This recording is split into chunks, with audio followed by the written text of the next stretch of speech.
Non veg అంటే కొంచెం కష్టంగా పోతుంది. అంటే రోజు నాన్ వెజ్జే కాదు, కాకపోతే ఏంటంటే ఎవ్రీడే అన్న ఏదో ఒకటి కనీసం ఎగ్ అన్న ఏంటంటే చేసుకుంటూ ఉంటాం.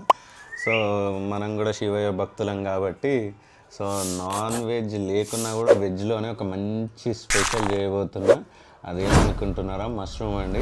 సో మనం చికెన్లో అయితే ఎట్లా అయితే మనకు ప్రోటీన్ వాల్యూస్ ఎలా అవుతుంటాయో మనకు మష్రూమ్లో కూడా మంచి ప్రోటీన్ వాల్యూస్ ఉంటాయి. సో ఇది చాలా హెల్దీ.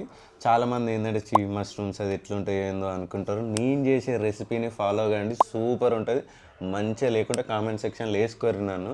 సూపర్ ఉంటుంది, ఎందుకంటే one of the best curry, నాకు ఇష్టమైన కర్రీ. ఒకప్పుడు మష్రూమ్స్ ఏంటంటే నేను కూడా చూస్తే ఏంటంటే ఎట్లా తింటారు, అయ్యో ఎట్లా ఉంటుండే అవి అనుకునే.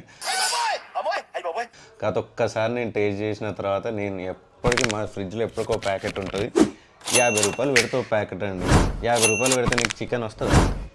ఇంటి మొత్తం తింటారా? అదే 50 రూపాయలు మష్రూమ్స్కి పెట్టుకుంటే ఏంటంటే ఇల్లు మొత్తం తినొచ్చు. అది ఎట్లనో ఏంటంటే చూపిస్తారండి. చాలా సింపుల్ ప్రాసెస్. చాలా తొందరగా ఫటాఫట్ కట్ చేసుకొని వంట చేసుకుందాం.